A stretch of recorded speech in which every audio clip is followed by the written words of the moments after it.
Shams al-Marif by Ahmad Al Buni, Water Blessings. Welcome.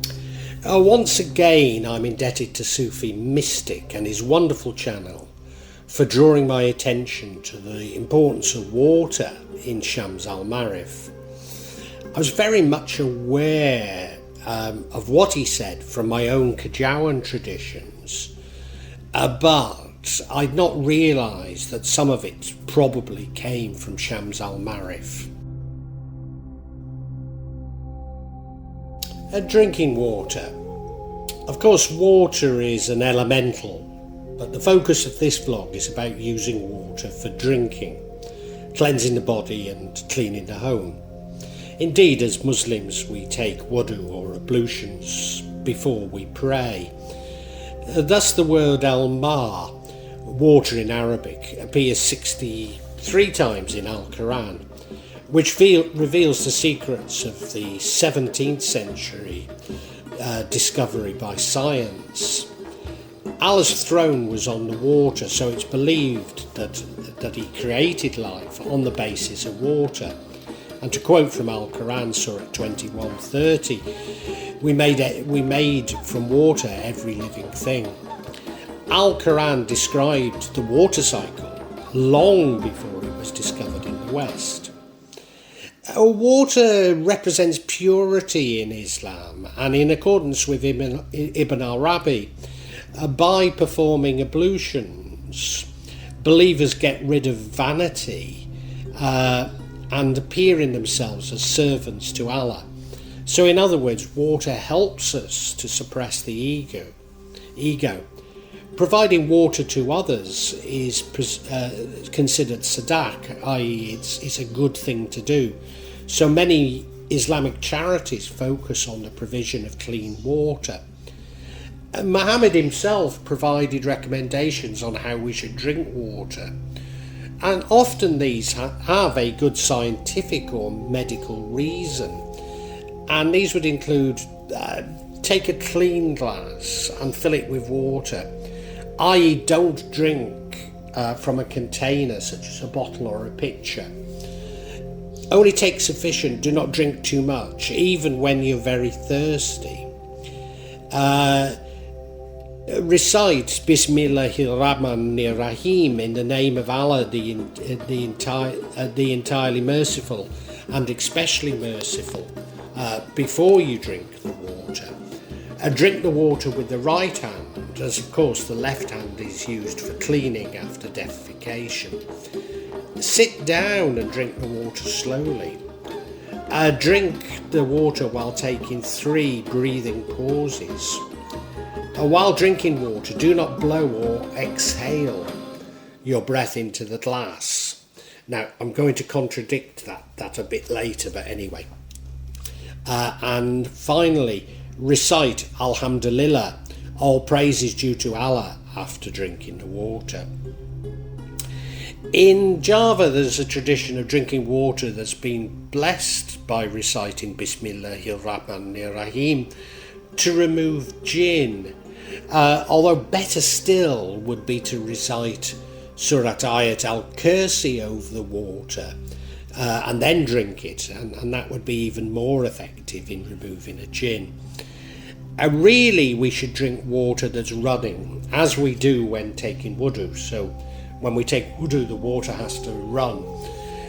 So water direct from a spring or small stream is the best of all. Water from the Zamzam spring in Mecca is believed to be particularly good for you. Although I have to say, in Indonesia, many counterfeit bottles are available. And there was a recent sort of controversy. The BBC tested Zamzam water and found it to have high levels of arsenic and other impurities. But this wasn't actually Zamzam water that had been certified by the Ministry of Public Works in Saudi. Zamzam water itself is very pure. Nevertheless, it's advisable to boil water that people say is intended for human consumption, including water you consider to be from trusted sources such as tap water in the West. and indeed some bottled water. And it's interesting, if you have pet cats or dogs, often they'll refuse the tap water that you put down for them, preferring to drink from what you might think of as being dirty puddles. Tap water in many countries contains small amounts of excreta and urine, which are haram, or forbidden for us Muslims to bathe or drink. A copper pan is particularly good for boiling the water, and this removes the impurities, especially heavy metals and calcium. You can then decant the water into a container containing Islamic verses on it, especially Bismillah, hir-Rahman, nir-Rahim. A ceramic vessel is preferable. In some traditions, stones are placed in the bottom of the container, especially the black stone shungite, but maybe any carbon-rich stone is acceptable. These have been shown to remove radioactivity, along with many other claimed health benefits. If left for a few days, more toxins will either disappear or go to the bottom, which is one of the reasons why you need to decant it again prior to drinking, or form a scum on the top, and neither of these should be drunk. Having said ceramic is preferable, bronze bowls are common in Islam. Water's centrality, coupled with the belief in the potency of the inscribed words, can be found in a major sphere of Islamic production, such as the healing bowls, these bronze bowls, known as medicinal bowls. They're typically made of bronze, as I say, or could be brass. And these vessels were used for tending to the sick and divining the future, and hence belong to the realm of the curative and occult arts. They often include Islamic verses or Qur'anic verses. Some might include magic squares, numerical formulas, and astrological imagery. The clear water that they held was believed to be therapeutic thanks to the incubation of the sacred words or magic spells incised on the body of the object. And what I would say is, given the massive importance of water to our health, most of these are probably good habits anyway. Charging or blessing water. The Shams al-Marif describes the process for charging water with energy or blessing it. As always, it's important that the process is in keeping with the astrological timing within the Shams al-Marif that I've discussed previously. One method is simply to chant Bismillah, hir-Rahman, nir-Rahim, 99 and the 99 names of Allah when you charge the water. Indeed, there are water cisterns in the town of Al-Jabin in Yemen that are inscribed with 7 signs, not unlike sigils, that are supposedly the names of Allah, derived from Shams al-Marif. Another thing you can do is to put a tasbih into the water. Of course, it's important that this tasbih is made of natural materials. I personally would favour chendana, which is sandalwood, or gaharu, which is agarwood or oud. There's also a wood called sechang, or it's also known as sapan wood and Indian redwood, which actually colours the water red. A traditional wood to use is cocoa or coca, and that's said to be the wood used in Muhammad's tasbih. Although I actually think that this wood's only common to Southeast Asia and China, and probably that tradition also is only common to those regions.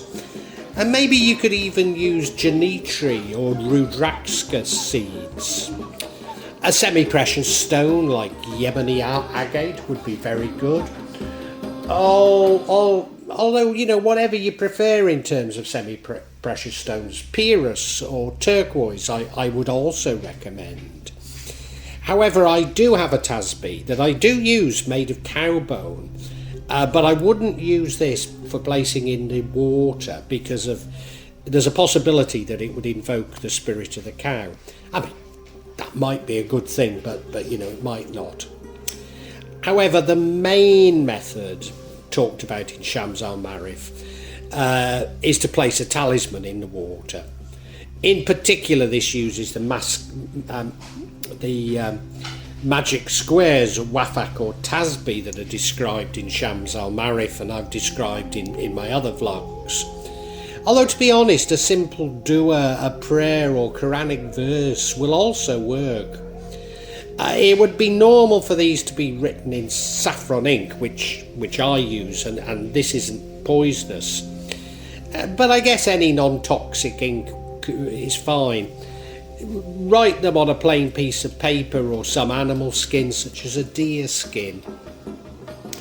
In some traditions, this is left in the water for 40 days, but frankly, I think even a short time can have great benefits, although you probably need to repeat this process, i.e. charging it and drinking it many times. Unsurprisingly, many Salafis, whilst condoning chanting from Al-Quran over the water, see much of what I've mentioned as sorcery. Indeed, I said to you that Muhammad had said not to blow on the water, but it is acceptable when chanting from Al-Quran to blow into the water.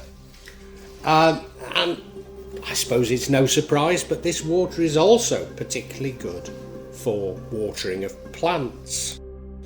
In Indonesia, it's very common to find preparations for charging water, which may include these wafaks, maybe some oil and something like a dried flower.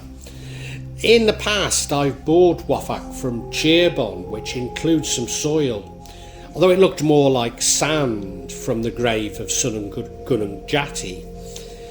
More sinister, it's also common practice in black magic for water to be collected in graveyards, or simply soil from graves added to our water. And a few years ago we discovered that our neighbours in Jakarta were using this water supposedly to clean around the perimeter of our house. I leave you to decide what they were actually up to. Cleansing. This same charged water can be used for ritual bathing, especially for Wadhu, the ablutions we do, and indeed cleaning a home. In Indonesia, we believe that this can remove a jinn from the person and from the home. We often use dried flowers, especially melati or jasmine, but sidra, lot or down badara is especially good. Indeed, I include a little sidra in my daily jamu, my medicinal drink. Sidra oil is also widely available and may be applied directly to the skin, particularly if you're aware of an area of the body that's affected by a jinn. Salt is also particularly useful. I regularly use salt in Indonesia. I use regular salt in Indonesia, but in Indonesia this is normally sea salt. I've heard many people recommending pink or black Himalayan salt, but I've also heard quite convincingly that this doesn't work. I can't remember why now. In any case, in Indonesia, this black salt is normally just regular salt mixed with charcoal. Of course, Epsom or magnesium salts are particularly good for bathing, and I include a very small quantity in my jamu, as it's a strong laxative. Now, I remember as a child, bath salts were particularly popular, particularly with older ladies, and you used to be able to buy pre-mixed bath salts at garden fetes, and all this was Epsom salts mixed with perhaps some food colouring and a scent. But yeah, it's very good for the body.